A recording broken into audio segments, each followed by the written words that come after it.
All right, the race for the AFC 1 seed is a close one. The Bills currently sit at the top with a tiebreaker over Kansas City. The Bengals and Chiefs have a real shot at taking over by the end of the season. Yep. All three teams are favored to win this week, and Buffalo and Cincy play next week.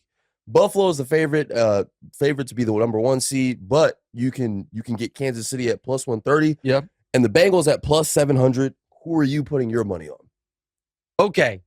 I think Kansas City is going to be the 1 seed.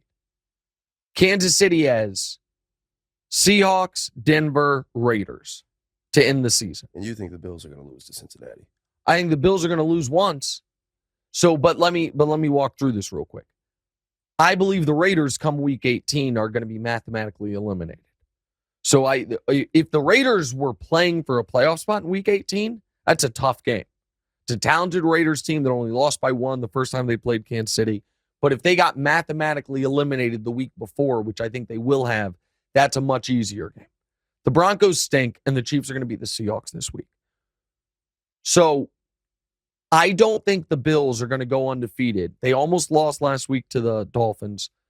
They're at Chicago, then at Cincinnati, and then home for New England. If I were to bet this, however, Cincinnati is an intriguing bet.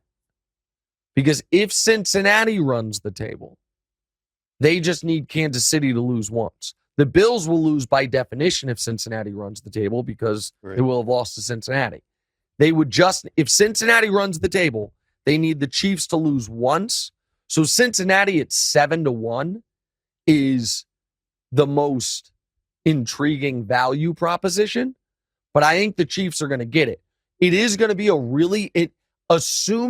let's just assume all three win this week and Cincinnati wins next week. Then all three teams have to go all out in week 18 because they will, if that happens, Cincinnati, Buffalo, Kansas City will all be alive for the 1, the 2, or the 3. So Buffalo's in a weird spot where if they beat Cincinnati, again, assuming they all win this week, okay? If Buffalo beats Cincinnati, then Buffalo just has to beat the Patriots in week 18, and they're the 1 seed, and Cincinnati, if they lose to Buffalo, is essentially locked into the 3. But if Cincinnati wins that game, then and assuming the Chiefs beat the Broncos, going into week 18, the Chiefs would be 13-3. Buffalo and Cincinnati would both be 12-4. But Cincinnati would have the tiebreaker over Buffalo. Both of them would have the tiebreaker over Kansas City. To where if Kansas City were to lose in week 18, Kansas City would fall all the way to the 3 line. So there's not going to be any resting for any of these teams. And that, by the way, I'm going to tell you the worst case scenario for any of these teams is you don't get to give yourself, if you were to be eliminated from contention for the 1 seed and just like locked in to the 3 line, for instance, you can rest in week 18. You can just give yourself a bye. But if you're still alive for the 1 seed and you got to play all out in week 18 and then don't get the 1 seed, you don't get a bye. And that's going to happen. I think that's going to be the scenario. I think all of these teams are going to have to play all out the final 3 weeks of the year, and only one of them is going to end up with a bye. We'll see who it is.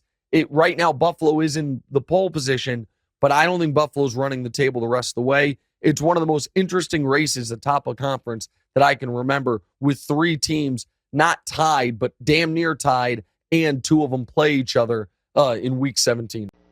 Hey, thanks for watching. Hit the subscribe button to get more from the show, and make sure to click the bell to get notified every time new content drops.